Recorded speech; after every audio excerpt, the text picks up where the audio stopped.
The mansion doors swung open, and in that instant, everything Richard Hale thought he knew about being a father was about to be tested. Fresh off a transatlantic flight, his polished shoes clicked against the marble floor as he wheeled his sleek suitcase behind him. To anyone looking, Richard looked the part of a man who had conquered boardrooms across Europe. Tailored suit, gold watch, confidence in every step. But inside his heart beat with a softer anticipation. Tied to his suitcase handle was a small, worn teddy bear, his son, Ethan's favorite. It had been nearly a month since he'd last seen his boy, and Richard imagined the joyful reunion, Ethan sprinting into his arms, laughter echoing through the halls, the promise of time made up. But destiny rarely plays by the script we write. Richard's early return was meant to be a surprise. Instead, it became the opening act of something he could not have foreseen.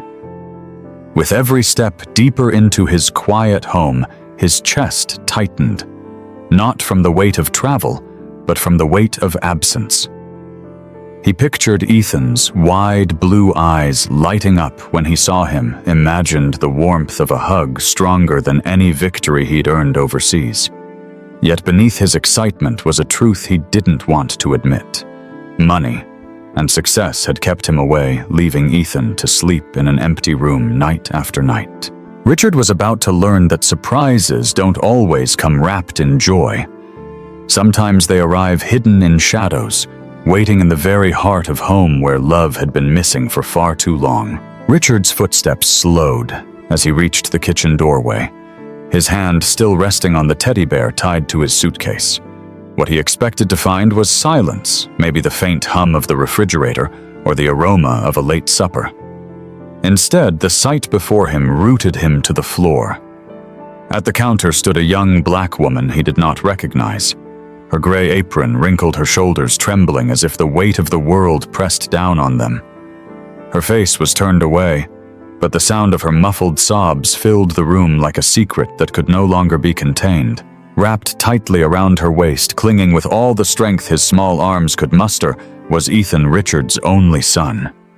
The boy's cheeks were blotchy, his eyes red from crying, and his tiny fingers dug into the fabric of the woman's apron, as though she were the last safe place on earth. Ethan wasn't merely hugging her, he was holding on for dear life. "Ethan," Richard said sharply, his voice trembling with confusion more than anger. But neither child nor caretaker turned at first. Only when his tone grew firmer did the woman's head snap around. Tear-streaked cheeks, startled wide eyes. It was the expression of someone caught in a moment they never intended anyone else to see. "Daddy, no," Ethan wailed suddenly, his voice breaking. "Don't take her away." The words pierced Richard's chest, leaving him speechless. The woman swallowed hard, her voice tight as she finally spoke. "I'm sorry, sir. He won't let go." She tried to loosen Ethan's arms, but the boy clung harder, shaking with desperation. In that instant, Richard realized this was no ordinary scene between a maid and her employer's child. His son wasn't simply seeking comfort, he was begging not to lose it. And Richard, for the first time in years, felt the sharp sting of being a stranger in his own home. The woman steadied her breath, eyes darting between Richard and the little boy still buried against her shoulder. "My name is Naomi Brooks," she whispered, her voice trembling but steady enough to carry. "The agency sent me last month when your former nanny left. We spoke on the phone twice, you approved me." Richard blinked, searching his memory. Yes, there had been a voice calm and professional, but nothing that prepared him for this. Nothing that explained why his son was clinging to her as if she were his lifeline. Naomi gently stroked Ethan's back, her own tears refusing to stop. "I burned the rice earlier," she admitted with a bitter laugh. "That's why I was crying, but not because of you." She paused, gathering the courage to say the words that weighed on her chest. "It's because Ethan told me he wished I was his mommy." The kitchen fell into silence, the hiss of a forgotten pot on the stove the only sound. Richard's jaw tightened, the words striking deeper than he could show. He glanced at Ethan, whose small hands trembled as he clung harder to Naomi's apron. "I didn't ask for that," Naomi added quickly, her voice cracking. "I didn't try to take anyone's place, but he has nightmares every night. He calls out for someone, anyone, and there's no one but me. I held him, sang to him, stayed with him until he could breathe again." Richard felt his chest cave. Weeks of 18-hour workdays, endless meetings and deals meant to secure Ethan's future suddenly seemed hollow. He remembered a brief message from his former nanny about Ethan crying in his sleep, but he had brushed it off as a phase. Looking now at his son's swollen eyes and Naomi's raw, tear-streaked face, Richard understood. This wasn't a phase, it was loneliness, and in his absence a stranger had become the one person who made his child feel safe. Richard's throat tightened as he watched the scene unfold before him. Ethan's small voice broke through his thoughts, ragged and desperate. "She helps me breathe, Daddy." The words cut deeper than any boardroom insult or failed deal ever could. For years, Richard had told himself he was working for Ethan, building an empire, so his boy would never know struggle, never want for anything. But standing in that kitchen, he saw the truth he had refused to face. Money couldn't chase away nightmares, and contracts couldn't hold a child through the dark. Naomi looked down, wiping her cheeks with the back of her hand.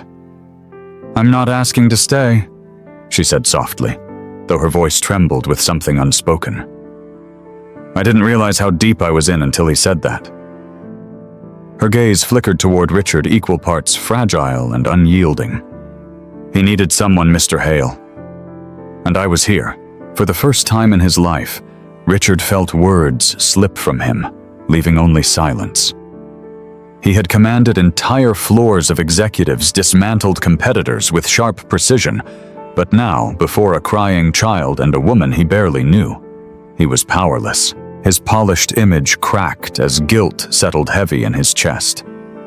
He had imagined this homecoming so differently, a joyful reunion, Ethan running into his arms, the perfect picture of a devoted father returning from a successful trip. Instead, his son was clinging to another's embrace, and Richard was the outsider. "I thought I was doing the right thing," Richard muttered almost to himself, his voice raw. Working, building something for him. Naomi's eyes lifted steady now, her words slicing cleanly through the air. "Money doesn't sing to a child at night, Mr. Hale.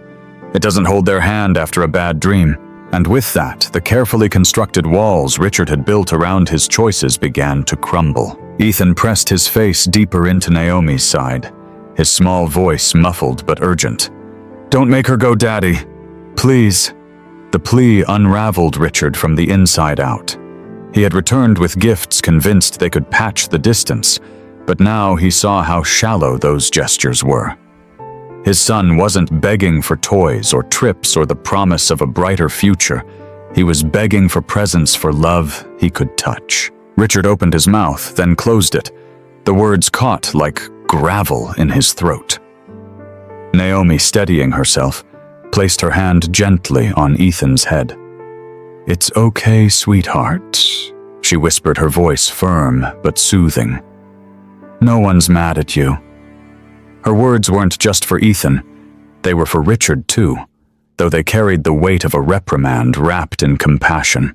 "I'm not angry," Richard said quickly, his voice breaking through the heavy silence. "I could never be mad at him." Naomi's eyes flicked to his sharp and unafraid now. "Then show him," she said plainly. "He's only 4. He doesn't understand silence or long hours at the office. All he knows is you leave and come back with gifts instead of hugs." The truth stung. Richard had believed that providing was enough, that the empire he built was love in another form. But standing there watching Ethan's tiny shoulders tremble, he realized the flaw in that thinking. Ethan didn't need proof of wealth, he needed proof of love. Richard's hands trembled slightly as he reached out. "Ethan," he said softly, lowering his voice to something fragile and human. His son hesitated, clinging tighter to Naomi. And in that hesitation, Richard understood the depth of the distance between them. a distance that no amount of money had ever been able to bridge. Richard stayed still, his arms open, unsure if his son would ever cross the gap between them. The silence stretched, broken only by the faint hiss of the pot on the stove. Then slowly, like a child testing the edge of a cold pool, Ethan peeled himself from Naomi's side. His steps were hesitant, his tear-streaked face lifted cautiously toward his father. There was no sprint, no joyous leap like Richard had dreamed of on the plane ride home. Instead, Ethan moved as if trust itself had become fragile, something that could shatter if he moved too quickly. When he finally reached his father, Ethan didn't throw himself forward. He melted, almost testing the warmth of Richard's embrace before surrendering to it. Richard wrapped his arms tightly around him, feeling the small body quiver against his chest. His voice cracked, raw with regret. "I'm so sorry, buddy. I didn't know how lonely you were." Ethan's reply came in a whisper so faint it nearly broke Richard's heart in half. "Don't make her leave." Richard glanced up at Naomi, then his grip tightening around his son. She stood frozen, her hands twisting the apron at her waist, tears threatening again, but this time she didn't hide them. Her face told him everything, how deeply she cared, how afraid she was of being dismissed, how much of herself she had already given. "I don't want her to leave, either," Richard said softly, the words surprising even him as they left his lips. Naomi's lips parted in shock, her breath catching as though she hadn't dared to hope. In that moment, Richard realized it wasn't just Ethan who had been saved by Naomi's presence. She had saved him too, forcing him to see the cracks in the life he thought was perfect and giving him the chance to rebuild not with wealth, but with love. Naomi's hands stilled at her sides, her eyes wide with disbelief as Richard's words settled between them. "Sir, please," she began cautiously, her voice low, almost uncertain. "I don't want to overstep. I was hired to keep the house in order, not—" Richard shook his head firmly, though his voice carried a gentleness it hadn't before. "Not just as the maid, Naomi. Stay as someone who cares about him. Maybe even as someone who can help me learn how to be the father he deserves." The sentence hung in the air, heavy with sincerity. Ethan looked up, his small hand still clutching Richard's sleeve, his eyes glistening with hope. "Can she? Daddy, please." Naomi's throat tightened. "I don't want to cross any lines," she whispered, her composure faltering. "Cross them," Richard said, his gaze steady, unflinching. "If that's what it takes for him to feel safe again." For the first time since Richard had entered the kitchen, a warmth flickered across Naomi's features. It wasn't a triumphant smile, but something gentler, a cautious acceptance. She exhaled slowly, her posture softening as if she had been holding her breath for weeks. The pot on the stove bubbled over, the faint scent of burned rice filling the room, but no one moved to fix it. It didn't matter anymore. What mattered was the small boy pressed between them, his heartbeat slowing as his world once fractured began to feel whole again. Richard reached for the teddy bear still tied to his suitcase and handed it to Ethan. "I brought this for you," he said softly, his voice unsteady. "But I should have brought myself sooner." Ethan hugged both the bear and his father, and for the first time in weeks he didn't cry. Later that evening, after Ethan had finally fallen asleep, nestled in his father's lap, Richard found Naomi in the hallway, quietly wiping down the stove. She turned at the sound of his footsteps, her expression uncertain, as though waiting to be dismissed. Instead, Richard spoke softly. "I know this wasn't the job you expected." Naomi gave a small, tired smile. "It's not, but it's the job I needed." Richard nodded, his voice steady but humbled. "If you ever want something more, training school, whatever, you'll have my support. Just promise me one thing." Her brows lifted slightly. "What's that?" "Don't stop being who you were today." For him. Naomi's eyes softened, the walls she'd built finally lowering. "I couldn't if I tried." As Richard turned back toward the living room, he paused, his voice thick with emotion.